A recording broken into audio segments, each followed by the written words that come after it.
হয়তো স্বপ্নের মতো মনে হচ্ছে, এটা কি বাস্তবে সম্ভব?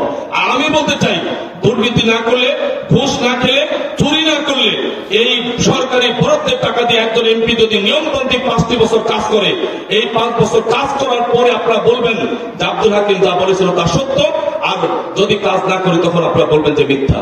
আর আমি প্রমাণ করে দিতে চাই, আল্লাহ যদি আপনাদের দ্বারা নির্বাচিত করেন ইনশাআল্লাহ অবশ্যম্ভাবী প্রমাণ করাই দিব, সরকারি বরাদ্দের টাকার মাধ্যমে গুরুদাসপুর বড়াই গ্রামের সমস্ত শিক্ষা প্রতিষ্ঠানগুলোকে, বিশেষ করে এই হাফিজি এতিমখানাগুলো নির্বাচিত এরিয়ার মধ্যে আমার উঠতি বয়সের মেয়েরা স্কুল কলেজে যাওয়ার ক্ষেত্রে ইফটিজিংয়ের শিকার হয়।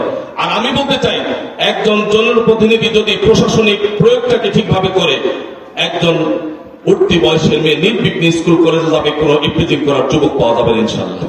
নেশাসক্ত কোন যুবক তাকে জেলখানায় পাঠিয়ে নয়, আমি এর আগেও বলেছি, ওই নেশাসক্ত যুবককে সহচর্য দিয়ে, ইসলামের জ্ঞান দিয়ে, ইসলামের দাওয়াত দিয়ে, তাদেরকে ইসলামের কোরআন এবং হাদিসের জ্ঞান দিয়ে তাদেরকে ভালো করা সম্ভব। সেই উদ্যোগ আমি ব্যক্তিগতভাবে নিব। এবং সর্বোপরি যুবকদের জন্য, যে যুবকরা দেশের চালিকা শক্তি, সেই যুবকদের জন্য কর্মসংস্থানের ক্ষেত্রে একজন এমপির জন্য এক অর্থ বছরে যদি 100 কোটি টাকার বরাদ্দ হয়, সেই বরাদ্দকৃত টাকা যদি ইনসাফের সাথে যুবকদের একটা অংশ বিনিয়োগ করা হয়, কোন যুবক বেকার থাকার কথা নয়। অতএব আমি বলতে চাই, সেদিক থেকেও ইনশাআল্লাহ সেটা করার চেষ্টা করব। অতএব সব মিলিয়ে আমি আপনাদের কাছে যা বললাম হয়তো স্বপ্নের মতো মনে হচ্ছে, এটা কি বাস্তবে সম্ভব?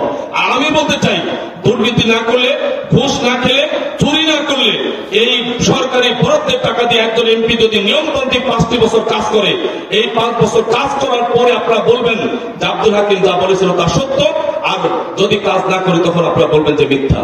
আর আমি প্রমাণ করে দিতে চাই, আল্লাহ যদি আপনাদের দ্বারা নির্বাচিত করেন ইনশাআল্লাহ অবশ্যম্ভাবী প্রমাণ করাই দিব, সরকারি বরাদ্দের টাকার মাধ্যমে গুরুদাসপুর বড়াই গ্রামের সমস্ত শিক্ষা প্রতিষ্ঠানগুলোকে, বিশেষ করে এই হাফিজি এতিমখানাগুলোকে আধুনিক মানে নিয়ে আসা সম্ভব।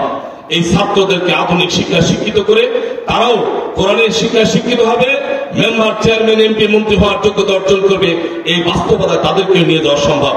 এই আশাবাদ আপনাদের কাছে পেশ করে, আপনাদের কাছে দোয়া চেয়ে, আমি যে কথাগুলো বললাম যদি কেউ কষ্ট পান আমি ক্ষমা চেয়ে, আবারও বাবাদের কাছে, যুবকদের কাছে, মা ও বোনদের কাছে ব্যক্তিগতভাবে আমি দোয়া চেয়ে, সমর্থন চেয়ে, আগামী দিনের জন্য একটু অন্তরে জায়গা দেওয়ার আবেদনটুকু রেখে আমি আমার কথা এখানে শেষ করছি। ওয়াখির দাওয়ানা আনিল হামদুলিল্লাহি রাব্বিল আলামিন, সুবহানাকাল্লাহুম্মা ওয়া বিহামদিকা, আশহাদু আল্লা ইলাহা ইল্লা আনতা, আস্তাগফিরুকা ওয়া আতুবু ইলাইক। লা হাওলা ওয়া লা কুওয়াতা ইল্লা বিল্লাহ। আসসালামু আলাইকুম ওয়া রাহমাতুল্লাহ।